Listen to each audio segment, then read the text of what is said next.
éducation préscolaire les psychologues conseillers ñoom dañoo jógee A2 dem A1. mais xam nga yéen seen bos compliqué déjà yow nee nga seen protocole lépp binduñu ko dafa am une partie boo xam ne ñu ko bindee benn bi nee nga bindoo leen ko c'est oral. deuxième problème nee nga yaa ngi wax falsification. donc nag est-ce que ñoom aussi doo leen jéem a comprendre que il faut que ñoom ñu mën a ay enquêtes xool les tenants et les aboutissants tëggaat lu bees toog leen autour d'une table ngeen waxtaan. très bien yow da nga répondre sama question ñun kañ bañu ñu ne une vérification mais li ñu bañ kañ mooy nga jël lépp li ñu la wax éléments yi ñu la joxe nga jël ko sànni ko loolu ful nag bu ñu waxoon may leen ñu vérifier li ngeen wax ndax dëgg la pour la manifestation de la vérité parce que li ñu wax bu amee mooy fekk li état bi fas ak syndicat yi dafa am ñu ko jalgati bi leeree ne am nañu ko jalgati ñun suñu yoon newul ndax ñi ko jalgati nañ leen sanctionné wala déet loolu benn affaire la. mais monsieur Diop affaire yi kañ ngeen ràññee ni projet de décret yi nga xamante ni defoon nañ ko conseil des ministres le 25 juillet 2018 décret yi dañ ko falsifié kañ ngeen rendre compte ni décret yi falsifié na. très bien ça ko question bu am solo la gis nga bañ ko signé le 25 juillet 2018 xam nga décret bu ñu signé 25 juillet 2018 ca weer wa jotee ko war nañ ko signé ba ñu toogee juillet août septembre octobre gis nañu kenn signé wu ko la ñu jóg xeex ba ñu grévé ndekete gars yi duñ ko nëbboon. ba ñu grévé ba grève ba saf lañ ko comme grève bu mel nii lañ ko jalax génne ko. bu ñu ko génnee ñu signé ko xam nga lañ ko signé bu njëkk bi ñu ngi ko signé le 30 janvier 2019 6 mois plus tard 25 juillet 2018 ñu signé benn bi 30 janvier 2019 beneen bi ñu signé ko 5 février 2019 kon gis nga kii 25 juillet 2018 fin janvier 2019 début février 2019 deux décrets yu wuteeg yi ñu boobu la ñu gis ne falsification bi am na. kan moo ko falsifié Macky Sall moo signé décret yi. waaw Macky Sall moo ko signé. mais dafa am xam nga administration bi si fi ñu koy jàllale. fa lañ ko substitué dañuy changé texte yi quoi. mais jamono jooju vous étiez très proche de ci benn ministre boo xamante ne te ministre de la justice vous faisiez même partie de ses conseils mais lan moo tax depuis boobu léegi y a pas eu en plus nga jiite syndicat SYTJUST est-ce que depuis boobu léegi. non lan moo retardé li nga xam ne mooy concrétisation yooyu noonu. xam nga fii on a été jamais proche de qui que ce soit xam nga lan moo fi amoon SYTJUST dafa mës a di grève yow ba ngay ñëw nu mu tuddati tribunal nekk reporter da nga fekkoon ñu doon grève yu metti di def ay sitting di def ay marche kii balaa ñu koy am ak taxi yi balaa ñuy am du ñoo marche def ay marche def ay grève yu gën a metti grève bii tey. parce que 2018 2019 ba 2025. léegi 2019 bañ ko amee affaire yi bi ñu demee ba gis ne falsification am na Ismaïla Madior Fall mi fi nekkoon gis ne falsification am na il a repris les décrets ba mu ko reprendre dugal ko fonction publique ña nekk fonction publique bloqué ko. encore bloqué ko grève amaat ba Macky Sall daanu. falsification ñu bloqué encore. waaw ña fa nekk ñoo ko bloqué ba Macky Sall daanu dem yoonam régime bu bees ñëw. on est allé voir le ministre de la justice Ousmane Diagne. bokk ci yéen. waaw expliquer ko problème bi ba mu leer Ousmane Diagne a demandé à ses services ñu refaire le travail ñu nekk ci di bindaat texte yi ba mu ñu recevoir ma ne ko monsieur le ministre texte yi ngay defar boo ko jëlul yóbbu ko ci président de la République plaidel ko ci boppam sa bopp xeex dina fi am ndax am na fonction publique ñu fa nekk bu fa demee nañ ko bloqué. wallahi ba ma ko waxee ña ma àndoon ñu ngi fa dafa xaw a muuñ ne ma ak ko dama xam ne ñoo am doole ma ne ko bés yaa ngi ci kanam de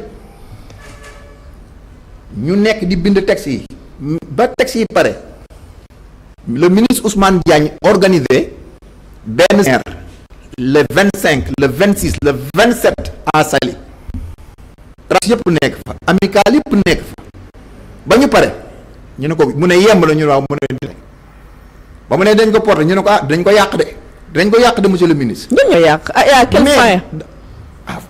à des fins de nous bloquer. parce que yaa ngi naan li ngay wax aussi. parce que depuis 2018 xaaral 2025 ñi fa nekk même personne yi ñoo fa nekk di yàq. ba léegi ñoo fa nekk ba léegi xaaral ba tey mais am na régime bu bees quand même. am na régime bu bees xaaral léegi loolu doyul man ba ma xamee fonction publique damay liggéeyee laa ànd ak sama benn collègue demandé audience Olivier Bougal expliqué ko lii ma leen expliqué ma ne ko nag fii boo deful ndànk mu ne ma ne ko am de jëlee ko au sérieux donc Ousmane Diagne bi mu jëlee dossier ba mu jëlee statut yi la ca war a yóbbu ko fonction publique depuis février 17 février bu ma juumul la ko transmettre gars yi bloqué ko 17 février gars yi bloqué ko. xam Sambale yaa ngi naan gars yi mais dañoo bëgg a xam concrètement xam na gars yi c'est un peu flou ci bloqué loo xamante ni concerné wu leen. exactement parce que li nga waxee ni ça veut que le ministre de la justice Ousmane Diagne moom lu mu waroon lépp def na ko. waaw defal ndànk la ma waroon def yëpp def na ko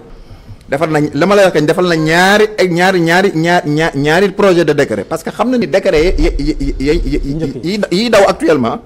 baaxul mu defar ñaar comme na ko Ismaïla Madior Fall defee woon benn bi dem nu mu tëddi fonction publique gis nga ba mu duggee ci fonction bi fa la nax saa ñu seen kudd benn bi dem secrétariat général du gouvernement moom bi nga xam ne mi ngi koy porté mu dem secrétariat général du gouvernement fan yi ci gannaaw rek ñoom ñu ngi ci doon liggéey mais ba nekk nag fonction publique la nit ña fa nekk di ko bloqué kat yi dem xolal yëy xelu Olivier Bougal dugal ci ay affaire Olivier Bougal au lieu mu def solidarité gouvernementale dimbali ministre de la justice mun leen non topp bloqué kat yi moo tax démb ba mu ñëwee fii il a essayé de donner des arguments. mais bloqué kat yow sa bopp mënoo ko identifier ko le ministre na la ko mën a identifier. Ayoba bokk wala ma bàyyi la non bul xam nga.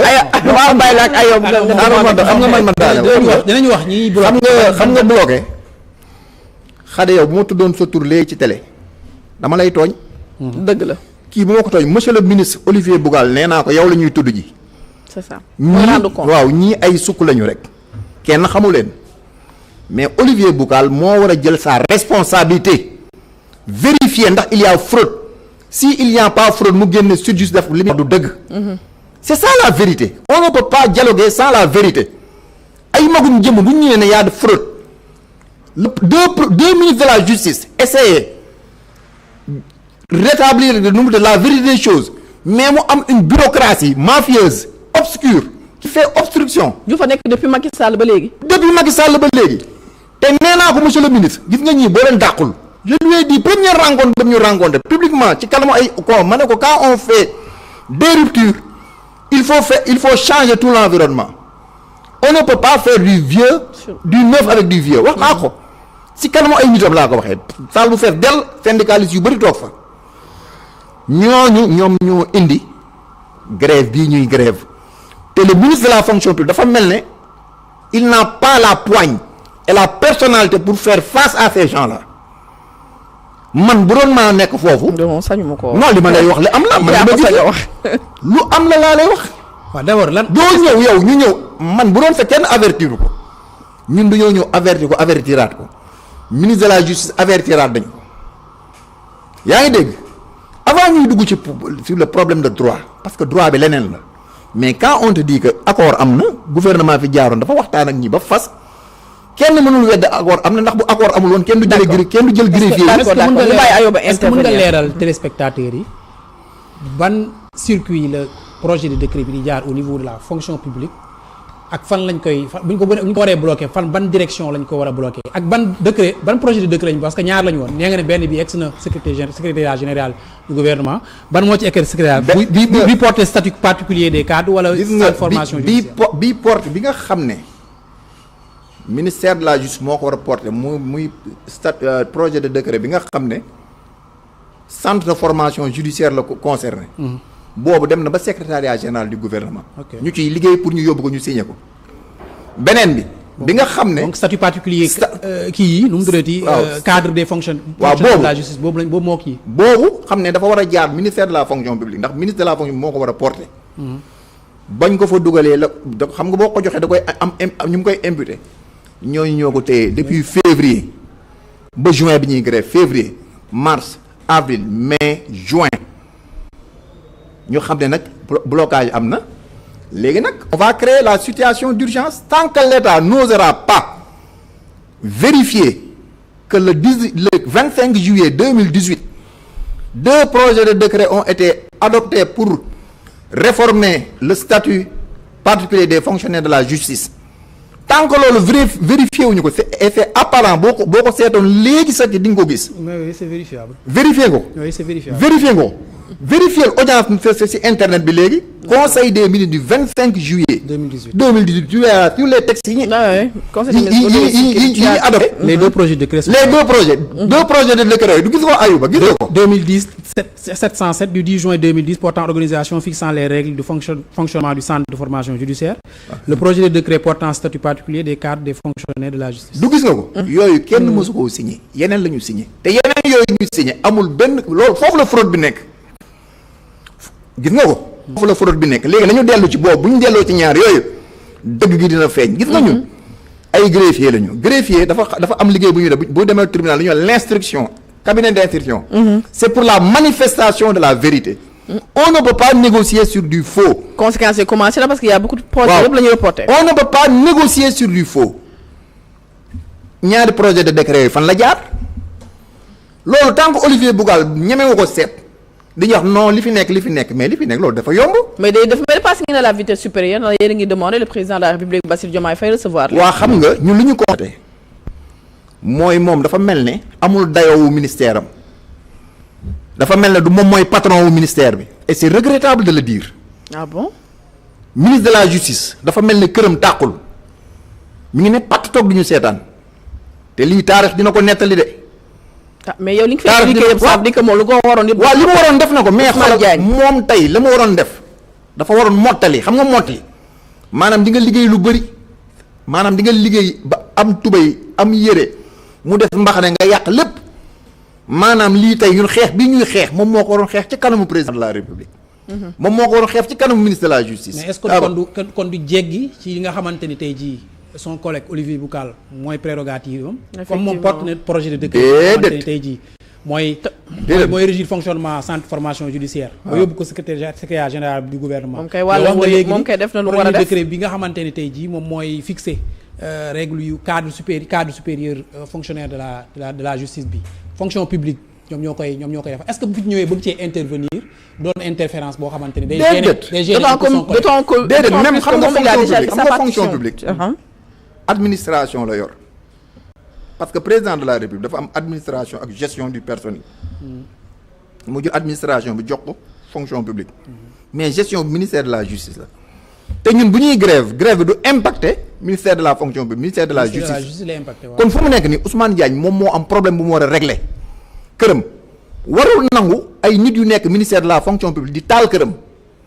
li nga wax nag. moom moo war a jóg porter combat bi ñun tey xeex bi ñu doon xeex moom waru ko woon moom moo ko waroon xeex. mais waaw sànq. léegi nag oui maa ngi laaj pour le président kii da ngeen bëgg mu recevoir leen est-ce que vous avez déjà écrit pour mu accorder leen audience. le président de la république gis nga ñun suñu kaw bëgg jàmm ak suñu sens des responsabilités du ñu doon grève avant élection présidentielle di am du ñoo grève ba le 22 mars 2024 ñu arrêté grève bi Macky Sall moo ñu recevoir il nous a reçu 2 fois benn bi 2018 la ba mu ñu recevoir le 5 avril 2018 ci la projet décret yi génn avril 2018 25 juillet 2018 ñu nekkaat di ci xeex ba muy la veille des élections il nous a reçu c'était trop tard entre-temps changement de régime am le président s'est installé le 2 avril